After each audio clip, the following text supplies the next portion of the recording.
नमन करते हुए, symbol of knowledge बाबा साहब के चरणों में नमन करते हुए, एवं बहुजन समाज में जन्मे सभी महापुरुषों को नमन करते हुए, यहाँ पर बैठे पूज्य गुरु जी एवं उपस्थित सभी साथियों को, साथ साथ अनेक मान्यता को मानने वाले को, सभी को सादर नमो बुद्धाय, जय भीम। जैसा कि बड़े हर्ष के साथ आज हम लोग सत्संग का पाठ गुरुदेव के द्वारा सुन रहे थे। सत्संग का अर्थ ही होता है सत्य का संग। जहाँ पर सत्य हो उन्हीं के संग के बीच हम बैठते हैं, उसी को हम सत्संग कहते हैं। गुरु जी ने अभी रविदास के पंचशील मार्ग बताए और मतलब कि उनकी प्रतिज्ञाएं बताएं अमल करने के लिए। लेकिन उससे पहले हम आ जाते हैं पुत्तन लाल भैया के पूज्य पिताजी को मैं बहुत बहुत वंदन करता हूं कि गुरु के प्रति वास्तव में आस्था रखनी ही चाहिए। गुरु के प्रति श्रद्धा, आस्था, विश्वास होने से ही कुछ कल्याण हो सकता है। क्योंकि मैं दूर दूर तक देखता हूँ जय भीम नमो बुद्धाय तो कर लेते हैं, लेकिन गुरु के प्रति कभी भी आस्थावान नहीं हो पाते हैं। मुझे लगता है बहुत जगह से इसीलिए बहुत दूरी बनी है। क्योंकि मैं ये देखता हूँ कि गुरु के प्रति आस्था होना बहुत जरूरी है। क्योंकि मैं कई भी सत्संगी कह लीजिए, पंथ के निरंकार हो गए, जय गुरुदेव हो गए, राधा स्वामी हो गए, धन धन सतगुरु हो गए, वाहे गुरु हो गए, कबीर पंथी हो गए, या कोई गया बनारस किया हो, उसकी अंतिम इच्छा होती है कि मेरे दरवाजे पर मेरे गुरु आए, मेरे तुल्य आए, इसी बहाने मैं अपने नातेदार रिश्तेदार को बुला लूं, उसके दौरान भोज करवा दूं, उसकी अंतिम इच्छा होती है। लेकिन मैंने अभी तक जो 6 साल का रिसर्च है उसमें कहीं नहीं पाया कोई बुद्धिस्ट ऐसा नहीं किया कि मेरे दरवाजे पर 5 भंते जी आए और धम्म की चर्चा हो, जिससे कि कुछ समाज की सद्बुद्धि के लिए बातें बढ़ें। तो अब हम आते हैं मेन उद्देश्य। जैसे कि हमें बताया गया था यहाँ कार्यक्रम जो है मुंडन संस्कार किया गया है, बच्चे का संस्कार होना, तो ये कल होगा, उसी उपलक्ष्य में ये सत्संग रखा गया है। गुरु जी ने बताया अभी कि 2 वाद चलते हैं, लेकिन जहाँ तक मेरा रिसर्च है, एक है ब्राह्मणवाद, दूसरा है अंबेडकरवाद, इसके अलावा कोई वाद नहीं है। ब्राह्मणवाद के कई हाथ हैं, जिन हाथ को हमें समझने के लिए बहुत बुद्धि, शक्ति और अभी भैया ने बताया सम्यक शील, सम्यक ज्ञान, सम्यक दृष्टि, इनका होना बहुत ही आवश्यक है। क्योंकि हमारे बीच में कई प्रकार के पंथ के लोग आते हैं, बताते हैं, उनका उद्देश्य क्या होता है हम लोग कहीं न कहीं जान नहीं पाते हैं। तो मैं ज़्यादा कुछ न कहते हुए सिर्फ इतना कहना चाहता हूँ कि जैसे अभी संत शिरोमणि रविदास की प्रतिज्ञाएं की गई, अगर हम सत्य में बाबा साहब परम पूज्य या बुद्ध में आस्थावान हैं, तो बाबा साहब की अंतिम इच्छा थी कि बौद्ध धर्म की ले लो दीक्षा। तो बौद्ध धर्म के लिए कितना हम लोग कार्यरत हैं, कितना कार्यक्रम करते हैं। या उन्होंने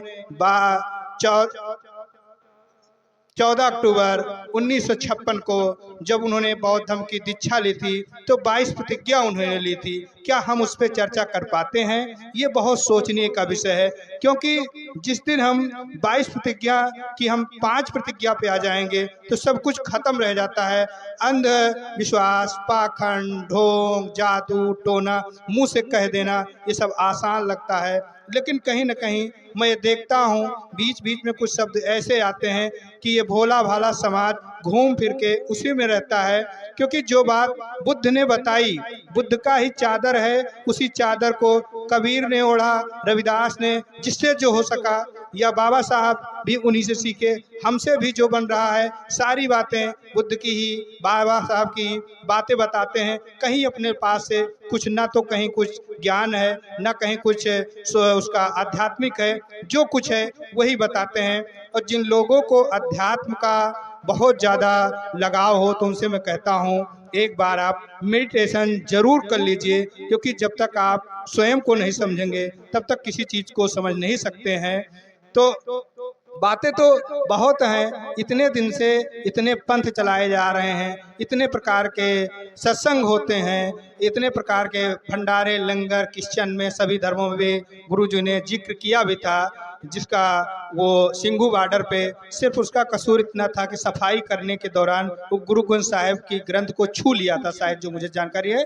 उसका एक हाथ एक पैर ऐसे काटा गया था, तड़फड़ा के उसका वीडियो भी बनाया गया था। उसने कहा मेरा गला काट दो, तो उसने जो वहाँ के सिख सरदार थे उन्होंने कहा तेरी यही सजा है कि तू तड़प तड़प के मर, ताकि ये इच्छा कोई ना हो। तो क्या आप सोचिए, ये ऐसा कोई धर्म हो सकता है या ऐसी कोई ग्रंथ हो सकती है जिसमें लिखा गया हो किसी चीज़ को छू लेने पर या किसी चीज़ को पढ़ लेने पर आपको मार दिया जाएगा। जैसे पहले हम सुनते आए हैं कि अगर आप ज्ञान की बातें सुनेंगे तो आपके कान में शीशा का पिघला के डाला जाएगा, या आप बोलेंगे तो आपकी जुबान काट ली जाएगी, जीभ काट ली जाएगी। इन तरह की बातें तमाम हैं। तो इन सब बातों के बीच में हम कहीं न कहीं फंसे ही रहते हैं। तो मैं अभी बहुत साफ शब्दों में कह दिया, दो ही वाद हैं, एक अम्बेडकरवाद है, दूसरा ब्राह्मणवाद है। तो ब्राह्मण से हमें कोई नफरत नहीं है, क्षत्रिय से हमें कोई नफरत नहीं है। सबसे पहले हम भारतीय हैं, भारत का मूल रूप से संविधान है तो सबको बराबरी का दर्जा देता है। लेकिन जिनके द्वारा उन मानसिकता कुंठित मानसिकता जिनकी है, उनसे दिक्कत हम लोगों को होनी चाहिए, क्योंकि हम लोग, अभी राजकुमार भैया ने बहुत अच्छे से बताया, अध्यात्म लायक के हैं नहीं कि जो हम अध्यात्म में रिसर्च करके कुछ अपना जीवन सफल बना पाएँ। ऐसा कुछ नहीं है, पूरा जीवन इसी में निकल जाता है। लेकिन हम लोग कभी हक अधिकार मान सम्मान के लिए नहीं निकल पाते हैं।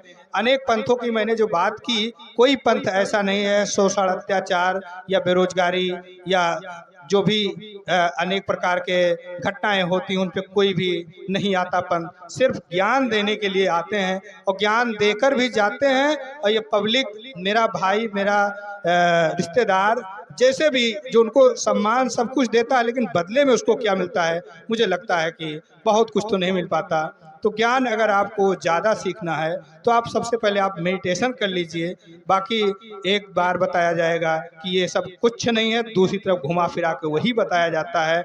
तो मैं गुरु जी से अंतिम में इतना निवेदन करना चाहता हूँ कि रविदास जी की एक वाणी है, मन चंगा तो कठौती में गंगा, इस वाक्य को थोड़ा विस्तारित कर दें, क्योंकि मुझे जो जानकारी है कि मन चंगा तो कठौती में गंगा का मतलब ये हुआ, आप साधारणतया इतना निश्चल भाव से, इतने अच्छे से आप अगर गंगे के सामने आप हो जाएं तो आपको ज़रूरत नहीं है, वहीं पर आपको सब कुछ प्रकट हो सकता है। ऐसी जो विडंबनाएं लोगों के अंदर है, तो गंगा का महत्व देकर कहीं न कहीं जो व्यवस्था बनाई गई है उसमें भी कहा जाता है गंगा का उद्गम जो है गंगोत्री से लिखा पढ़े मिलता है, लेकिन किसी ने बता दिया शिव की जटा से निकली है। तो हमारे लोगों के पास कुछ बचता नहीं, इस गरीब दुखिया के पास। वो फिर जब शिव के पास पहुंचता है तो जहां से इसको मैंने कहा था कि मत जाइए मत जाइए, वहीं जाकर ये फिर फंस जाता है। तो इसीलिए परम पूज्य बाबा साहब के 14 नवंबर 1956 की 22 प्रतिज्ञाओं पर अगर जिक्र किया जाए तो ये साफ पिक्चर क्लियर हो जाएगी कि हम क्या चीज़ दिखाना चाहते हैं और क्या मेरा उद्देश्य है, क्या हम करना चाहते हैं। जो कुछ मेरे द्वारा बोली गई अगर बातें त्रुटि लगी हो तो अपना छोटा भाई समझ के क्षमा करना। गुरु जी से पुनः आशीर्वाद लेते हुए अपनी वाणी को विराम देता हूँ। यहाँ पर उपस्थित सभी को सादर नमोध्याय। जय।